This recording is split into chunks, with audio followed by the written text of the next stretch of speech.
chaque sourire cache un secret. Croyez-vous cela?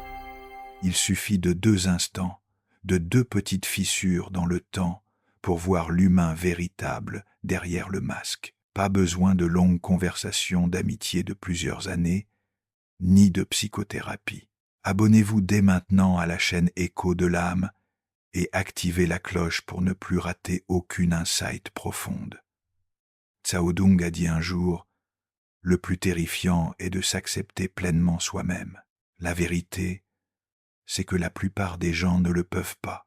Ils ne le font pas. Ils ne le veulent pas. Car ce qui se cache sous la surface n'est pas toujours beau. C'est brut, non filtré, parfois sombre. C'est pourquoi ils sourient, vous complimentent, font semblant que tout va bien. Leur ombre intérieure craint d'être vue, comprise rejetée. Mais c'est précisément le secret que Dung a révélé. La vérité se manifeste dans de petits moments, quand l'ego est distrait, quand le masque social glisse. Et si vous savez observer, vous ne tomberez plus jamais dans le piège d'un faux sourire. Plongeons ensemble dans l'inconscient. Partagez cette vidéo avec un ami qui apprend justement à mieux percer les gens à jour. Et commentez en dessous quel signe vous fait le plus réfléchir. Nous analysons 2 signaux psychologiques puissants proposés par Carl Jung pour que vous puissiez décoder les véritables sentiments des gens, leur vrai moi, et ce qu'ils cachent derrière les mots. Ce n'est pas de la manipulation, c'est de la conscience, et cela changera à jamais votre vision des autres. Allons-y. Chapitre Un observeur. Comment il traite les plus faibles. Vous voulez connaître le vrai caractère d'une personne? Ne regardez pas comment elle se comporte avec les riches. Regardez comment elle traite les oubliés. Observez son langage corporel quand un agent de nettoyage entre dans la pièce. Écoutez le ton quand elle parle au livreur. Regardez ses yeux quand un enfant demande de l'aide, car à cet instant c'est son ombre qui parle. Jung a dit « Tout ce qui nous irrite chez les autres peut nous mener à une meilleure connaissance de nous-mêmes. » Mais si je vous dis que tout ce que nous ignorons chez les autres révèle notre vrai moi, qu'en pensez-vous? Nous vivons dans un monde obsédé par l'idée de montrer de la gentillesse sur les réseaux sociaux devant le patron, le partenaire ou des personnes influentes. Mais le vrai test, c'est comment quelqu'un agit quand il n'a rien à gagner. Pas de like, pas de reconnaissance, pas de témoin. C'est pourquoi la règle du service est devenue célèbre en psychologie moderne. Celui qui traite mal le serveur n'est pas une bonne personne. Il ne fait que jouer la comédie. Mais Jung est allé plus loin. Il n'a pas vu seulement de la grossièreté, mais une fissure dans l'âme. Celui qui méprise les plus faibles se moque des vulnérables, parle de haut à ceux qui ne peuvent pas se défendre. Celui-là ne montre pas de force. Il révèle une blessure inconsciente. Appuyez sur « J'aime » maintenant. Si vous avez déjà vu quelqu'un rire avec le patron et ignorer l'apprenti, l'arrogance ne tourne jamais autour de la force. Elle tourne autour de la douleur. Derrière chaque homme bruyant et arrogant qui rabaisse les autres, se cache une version de lui qui a été abandonnée, ignorée, oubliée. Pour ne plus jamais se sentir petit, il rend les autres petits. C'est la projection de l'ombre. Et Carl Jung avertissait, « Tant que vous ne rendez pas conscient l'inconscient, il dirigera votre vie et vous l'appellerez destin. Celui qui doit constamment dominer, se moquer ou humilier, n'a pas de mauvaise éducation. Il réagit à une blessure psychique. Ce ne sont pas de petites manies. Ce sont les premiers signes de profondeur obscure. Remercie-t-il l'agent de nettoyage? Ou le traite-t-il comme de l'air? Souriant-il au patron, mais fusille-t-il du regard le collègue? Se souviennent-ils seulement des noms des personnes importantes? Moquent-ils de la douleur des autres quand ceux-ci ne peuvent pas riposter? Empruntent-ils de l'argent à des plus pauvres et ne le rendent pas parce qu'ils savent que l'autre n'osera pas? Ce ne sont pas des broutilles, ce sont des fuites de l'inconscient. Là, L'ego a étouffé la compassion.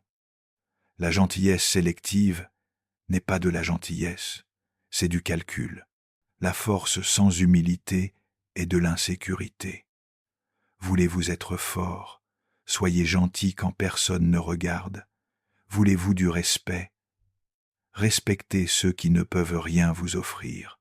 L'homme qui parle doucement à l'agent de nettoyage qui offre de la dignité aux oubliés, celui-là a regardé son ombre, l'a compris et intégré. C'est la vraie force. C'est ce que Jung appelait l'individuation, devenir un être complet. Chapitre 2. Donnez-leur du pouvoir et observez. Vous voulez vraiment savoir qui est quelqu'un? Ne demandez pas, ne testez pas la patience, n'attendez pas des années, donnez-leur du pouvoir. Un peu de statut, une promotion, un coche bleu, quelques compliments, un compte en banque, avec quelques zéros de plus des followers qui nourrissent l'ego, même un petit avantage dans la conversation, et observez attentivement, c'est alors que la transformation commence. Jung a dit « La personnalité est le masque que nous portons en public, mais donnez à un homme la liberté et le masque tombe. Le pouvoir ne corrompt pas, il révèle. Avant le pouvoir, il cherche à être aimé. Après le pouvoir, il veut être craint. Avant le pouvoir, ils ont besoin de vous. Après le pouvoir, ils vous oublient. Vous le voyez dans le ton, dans les mots, dans leur silence, dans de nouvelles habitudes, quand ils croient vous posséder. Une impatience soudaine envers ceux qu'ils admiraient autrefois. Ils ne marchent plus, ils flottent. Le paradoxe du pouvoir. La neuroscience moderne confirme ce que Jung pressentait il y a 100 ans. Des études choquantes montrent qu'avec le pouvoir la compassion meurt. Pas métaphoriquement, vraiment. Les neurones miroirs qui nous font ressentir les émotions des autres s'éteignent. C'est pourquoi les puissants cessent d'écouter, de se soucier. Ils ne vous voient plus comme un humain. Vous êtes une fonction. Le serveur est un service. Un ami est un fan. Un membre de la famille est un devoir. Un partenaire est un obstacle. Ce n'est pas personnel. C'est de la psychologie. Et celui qui n'a pas travaillé son ombre intérieure tombe dans ce piège. Jung l'appelait le masque de la personnalité se brise. Le vrai moi émerge. Nous nous rencontrons nous-mêmes encore et encore sous 1000 déguisements. Le point clé, le pouvoir ne corrompt pas. Il montre la corruption déjà cachée derrière le charme et la modestie. Comme en secouant une bouteille, ce qui en sort était déjà dedans. Commentez maintenant. Quel pouvoir vous a déjà déçu? Et abonnez-vous pour plus de vérité. Voulez-vous savoir si une âme est pure? Ne regardez pas comment elle supporte la souffrance. Regardez comment elle accueille le succès. Devient-elle plus bruyante quand on la respecte parle? Tait-elle moins avec vous quand elle monte poste? Tait-elle des citations sur les ennemis? Pour nourrir l'ego, interrompt-elle plus souvent? Oublie-t-elle ceux qui l'ont aidée à grimper garde? Sortit-elle les autres en bas pour se sentir plus grande? Quand ils n'ont plus besoin de vous, vous voyez s'ils vous ont jamais valorisé. Le vrai pouvoir est une humilité qui survit au succès. Le monde est plein de gens gentils, jusqu'à ce qu'on leur donne des avantages. Le pouvoir ne les détruit pas. Il les fait arrêter de jouer la comédie. C'est pourquoi les grands leaders historiques portaient l'humilité comme une armure. Ils laissaient le pouvoir ne pas leur faire oublier la douleur. Ils se rappelaient leurs racines même au sommet. Voulez-vous tester une âme? N'attendez pas les crises. Attendez le succès. Et s'ils vous oublient là, oh, remerciez-les. Vous ne devriez jamais les suivre là, bas. Chapitre 3. Le masque tombe toujours. Vous ne perdez pas un ami, vous voyez juste son masque tomber. Promotion soudain, plus de réponses aux messages. Moquerie sur vos idées en réunion. Il parle par-dessus, vous corrige devant les autres, pas pour vous faire grandir, pour se sentir plus grand. Il n'a pas changé. Il s'est révélé. Le pouvoir n'est pas un test, c'est un déclencheur. Il réveille tout ce qui est réprimé. Jung avertissait depuis longtemps, les gens ne sont pas ce qu'ils pensent être, ils sont ce qu'ils cachent. C'est une leçon à retenir. L'ami gentil n'était qu'une performance. Tant qu'il avait besoin de votre approbation, il était froid. Il le cachait juste avec des sourires et de l'attention. Quand le contrôle libère l'ombre, c'est la vérité douloureuse. Dès que quelqu'un atteint une position où il n'a plus à vous impressionner, il arrête de jouer. Il n'a plus besoin que vous l'aimiez. Il n'a plus à faire semblant d'être gentil, loyal, soutenant.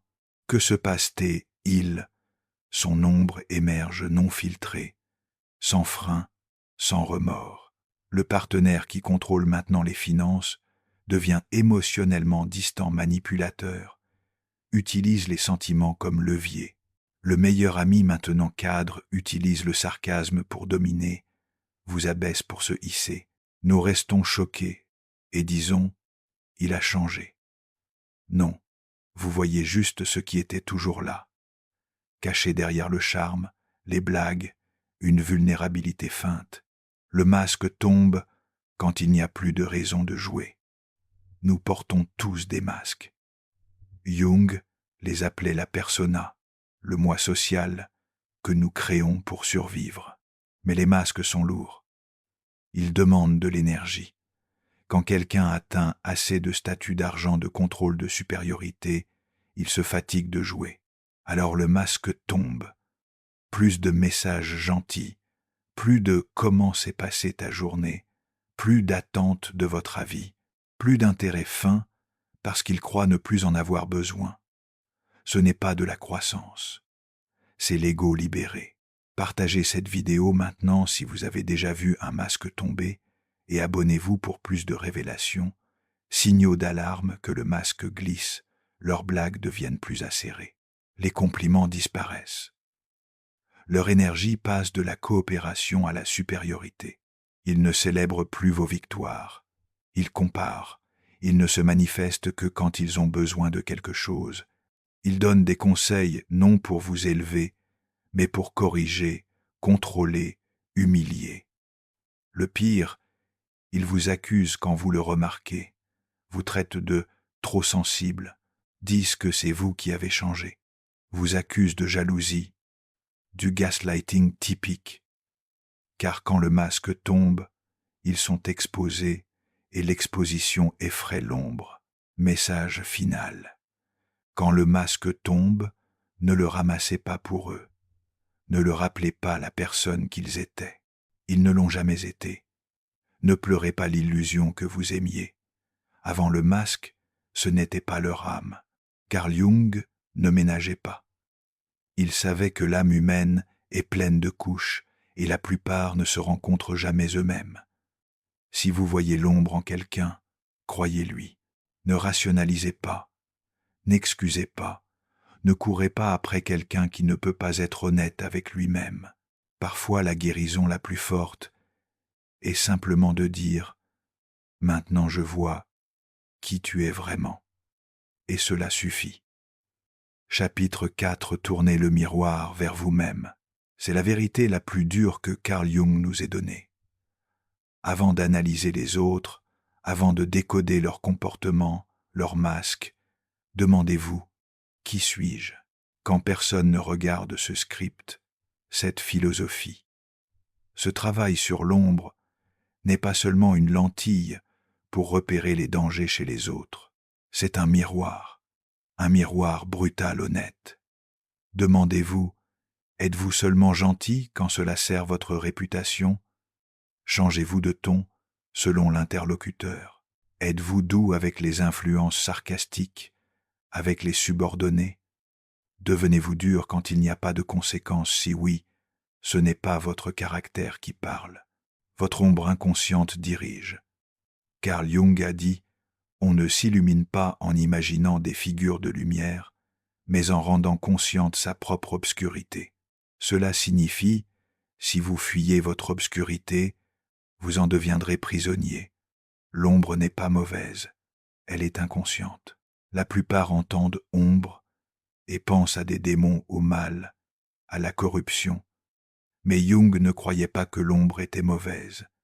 Il croyait qu'elle était ignorée. C'est la partie de vous qui, enfant, a été réduite au silence, rejetée par la société, enterrée pour survivre. Colère, envie, besoin de reconnaissance, peur de paraître faible, désir, de dominer, haine silencieuse envers quelqu'un qui vous rappelle vous-même. Vous n'avez pas choisi ces sentiments. Ils ont été formés. Et si vous les niez, au lieu de les guérir, ils rampent vers le bas.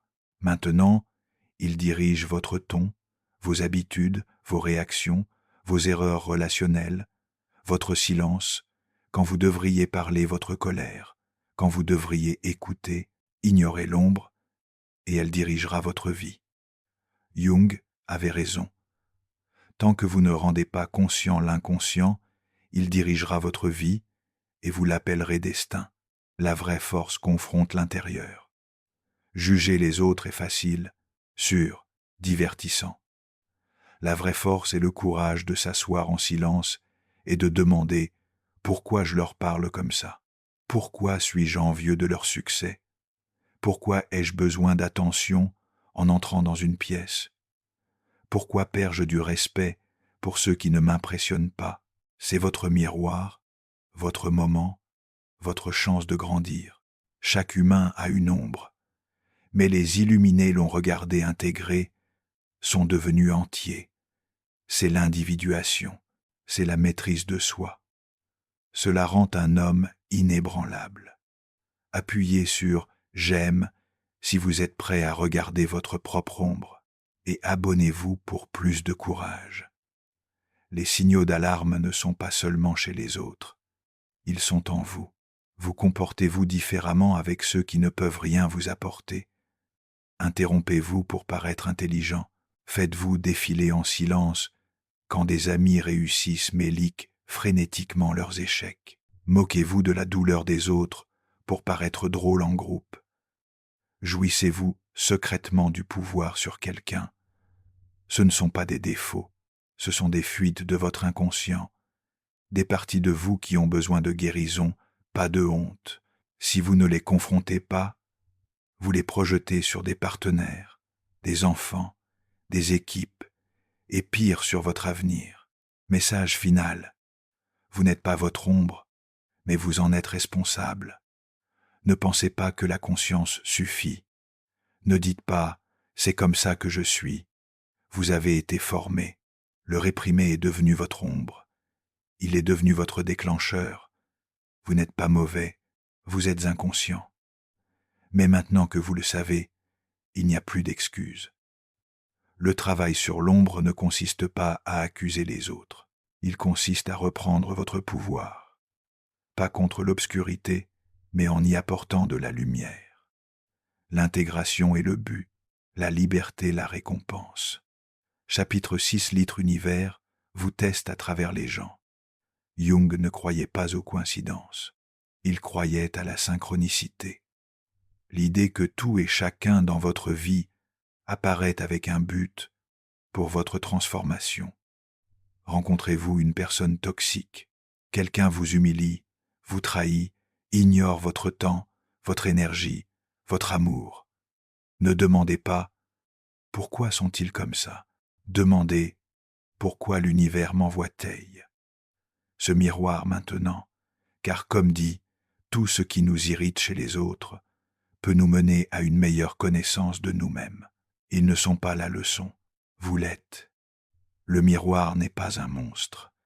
Chaque irrespect que vous tolérez, chaque limite que vous ignorez, chaque silence alors que votre âme crie, cela ne concerne pas eux, cela vous concerne. L'ami qui vous interrompt constamment reflète, peut être votre peur de ne pas être entendu.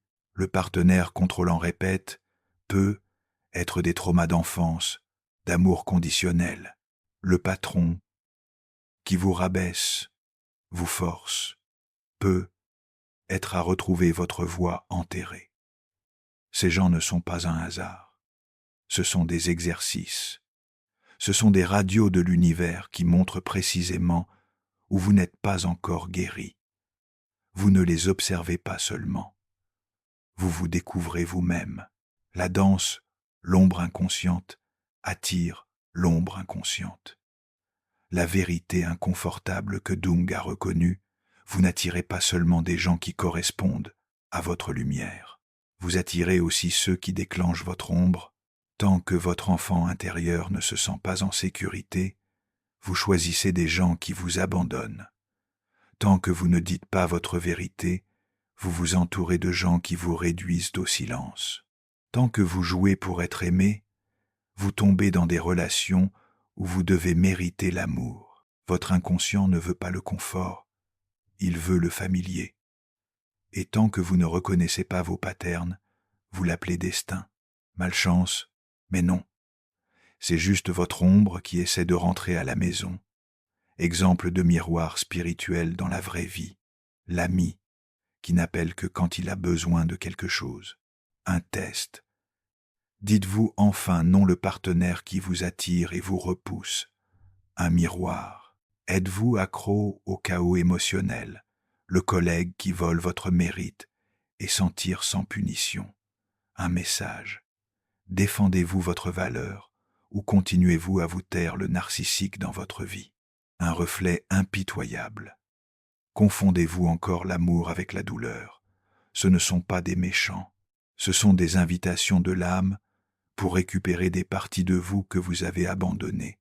Commentez maintenant votre plus grand moment miroir et abonnez-vous pour ne pas rater les leçons. Message final. Les gens que vous rencontrez sont des leçons incarnées. Ce chapitre ne condamne pas, il éveille. L'univers ne punit pas, il enseigne. Et les humains sont son outil le plus puissant. Chacun qui vous déclenche touche une blessure. Chacun qui vous ignore reflète votre silence.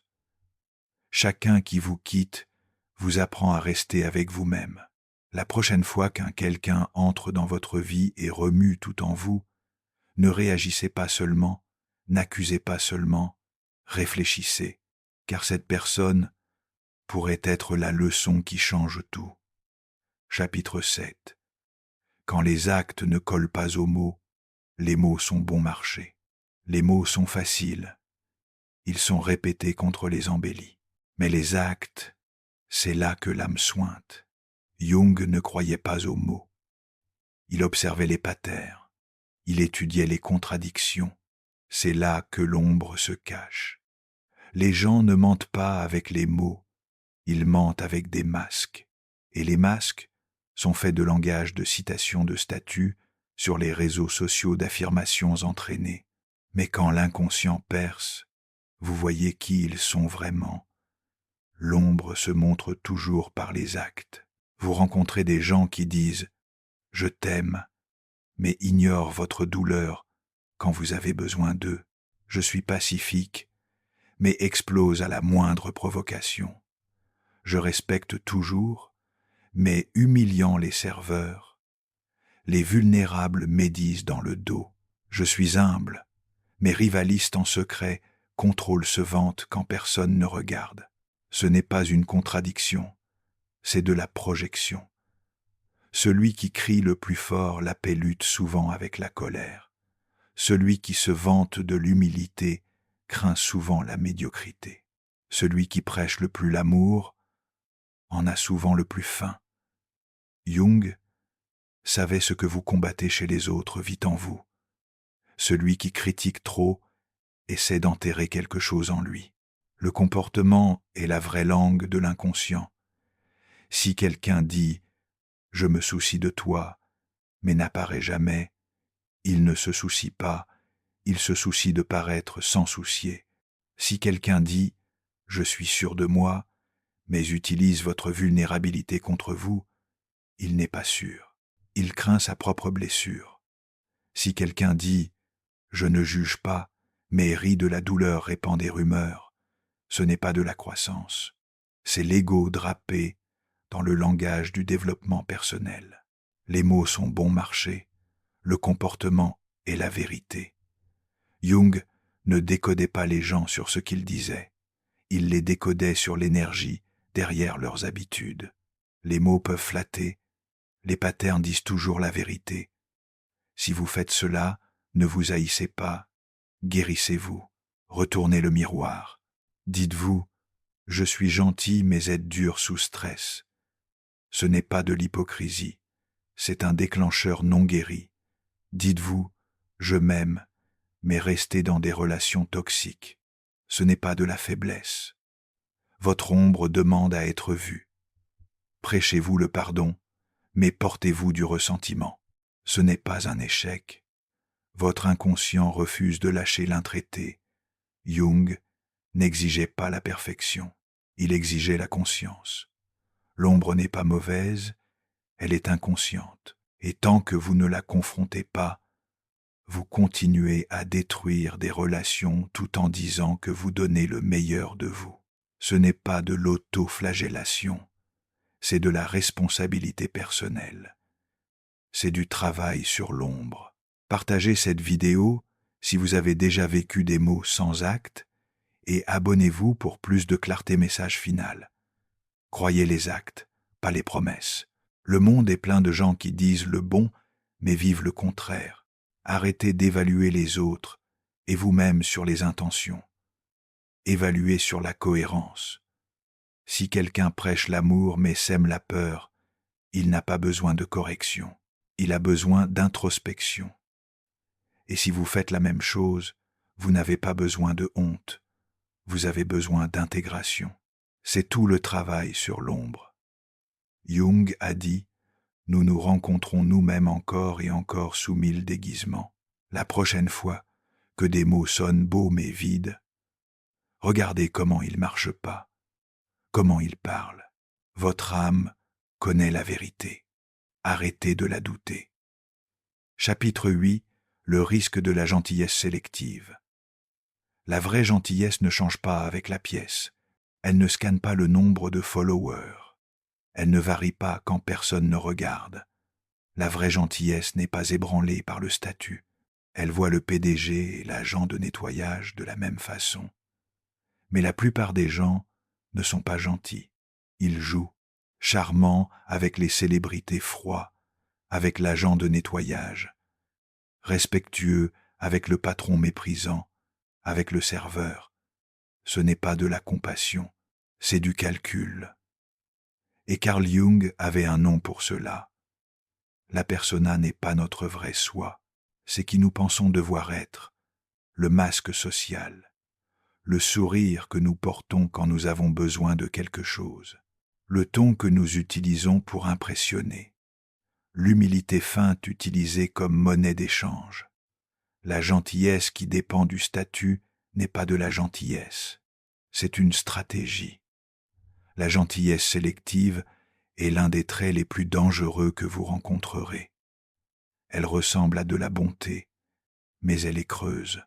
Ces gens peuvent jouer, mais pas ressentir. Leur gentillesse a des conditions. Si vous êtes utile, ils sont chaleureux. Si vous êtes faible, ils vous ignorent. Si vous avez du statut, ils vous louent. Si vous avez besoin d'aide, ils disparaissent. Ce n'est pas de l'éthique, c'est un caractère transactionnel. Ils n'aiment pas les humains, ils aiment les leviers.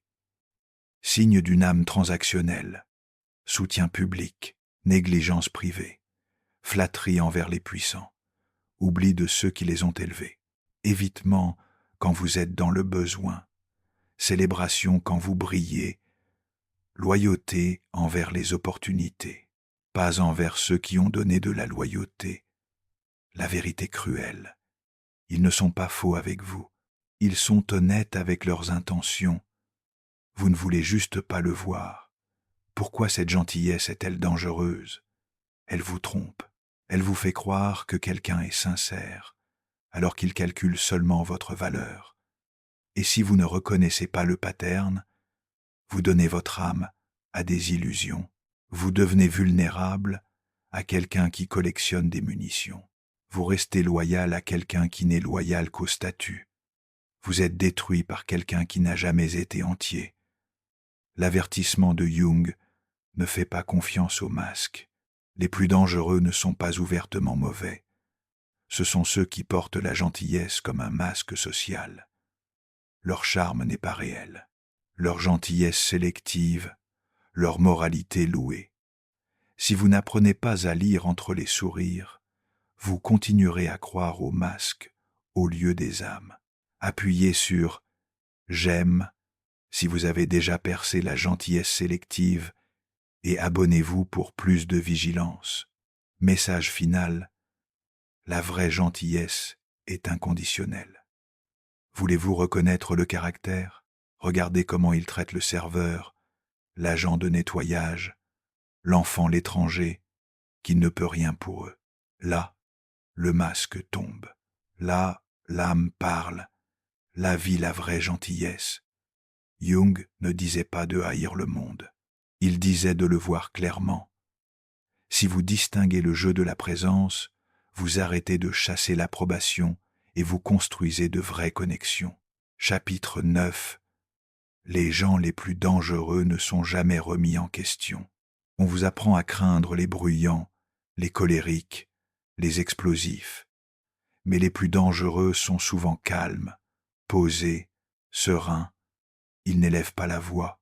Ils abaissent votre confiance en vous. Ils ne crient pas pour blesser. Ils sourient en distordant votre réalité. Jung avertissait.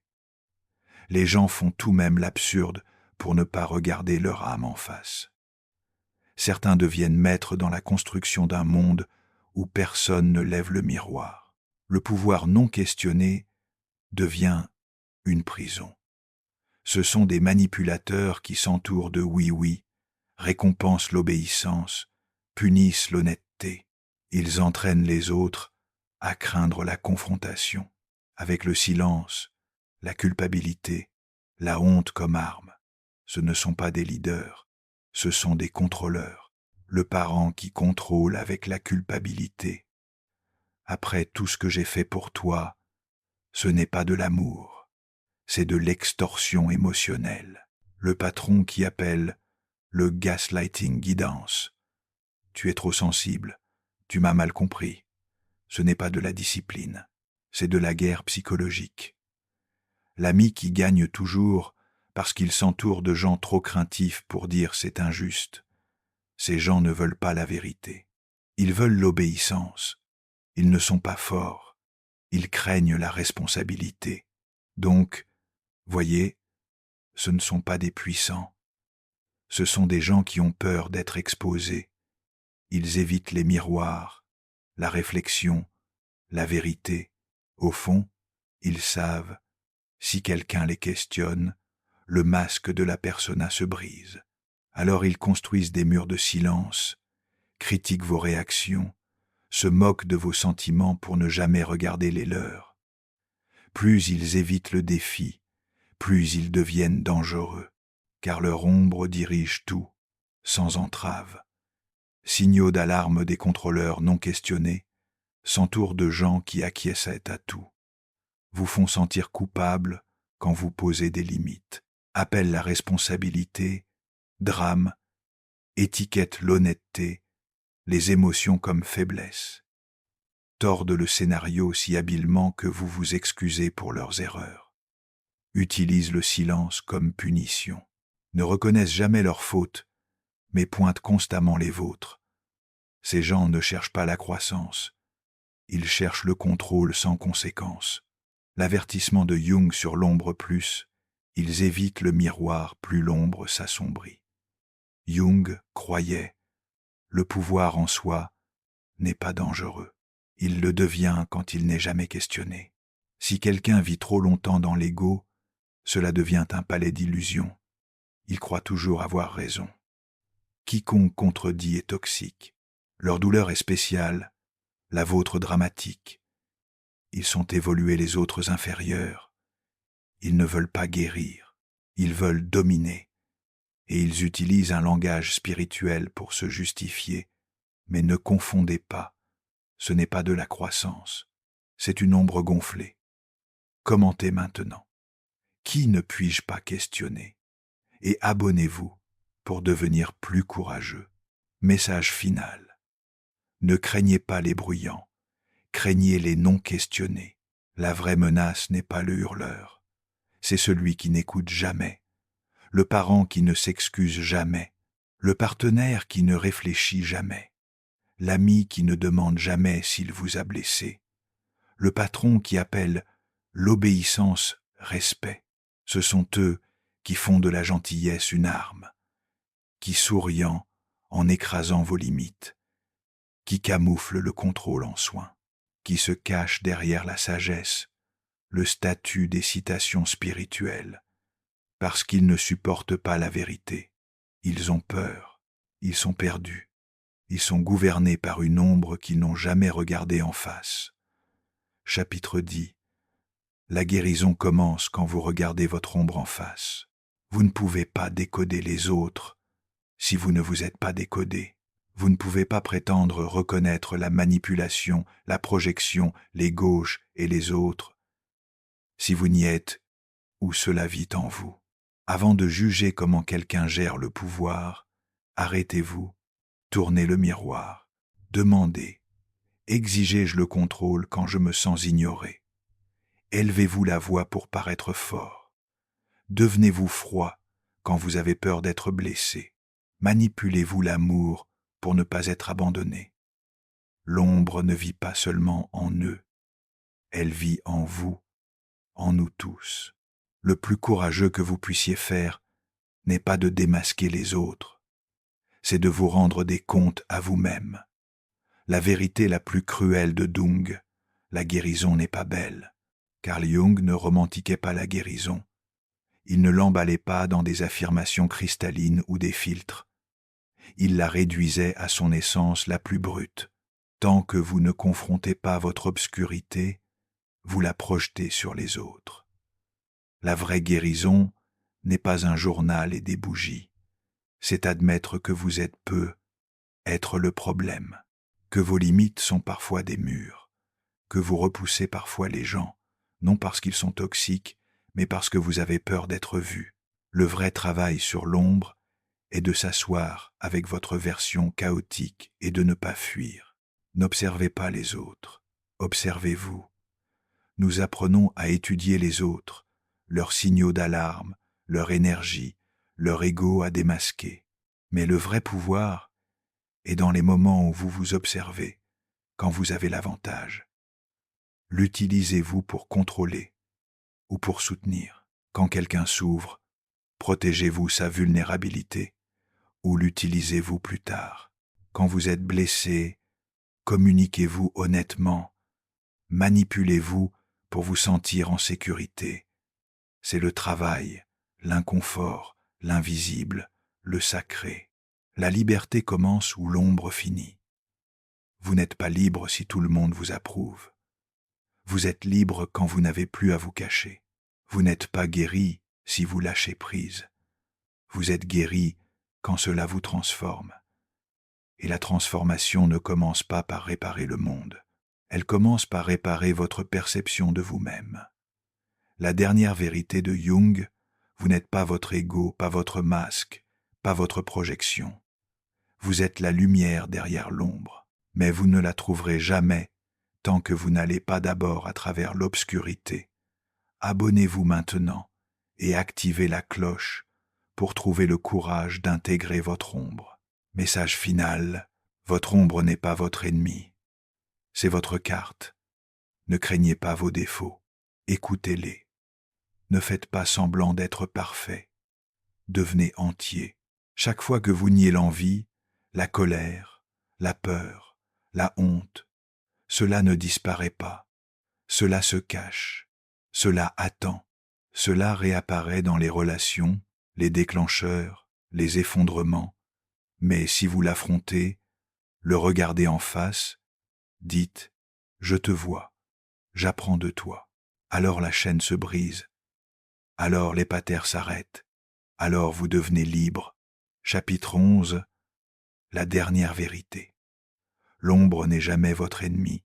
Vous avez passé tout ce voyage à regarder les autres, à démasquer la manipulation, à décoder la projection, à trouver les fissures dans l'ego, mais maintenant, il ne reste qu'un endroit à regarder, vers l'intérieur, pas pour la honte, pour reconquérir vous-même. Jung n'exigeait pas de détruire l'ombre, il exigeait de faire la paix avec elle. Elle n'est jamais mauvaise, elle est juste exilée. Et maintenant, elle vous appelle à la maison. Le privilège d'une vie est de devenir votre vrai soi. L'ombre n'est jamais la menace. L'ignorer, oui. Votre ombre n'est pas un vilain. C'est l'enfant blessé, la partie de vous qui n'a jamais été embrassée, entendue, guérie. Elle devient contrôle pour se sentir en sécurité. Silence pour éviter la honte. Colère pour protéger la peur. Mais sous chaque réaction dure se cache une blessure innommée. Et sous chaque masque que vous portez une âme qui veut juste être vue sans jouer. Ce n'est pas la destruction de l'ombre, c'est l'intégration, l'entièreté. Le travail sur l'ombre n'est pas une mode, c'est un éveil spirituel. Ce n'est pas une vidéo, c'est votre miroir. Vous n'êtes pas ici pour regarder, vous êtes ici pour vous rappeler, pour enlever couche par couche l'ego, pour défier la fausse paix, pour regarder directement la douleur et dire « Vous avez traversé la manipulation, regardez la projection, questionnez l'amour. Maintenant il est temps de regarder la vérité en face. Vous n'avez jamais été détruit, juste enterré. Et chaque blessure que vous craignez est une carte vers votre force, message de guérison finale. Vous êtes la lumière.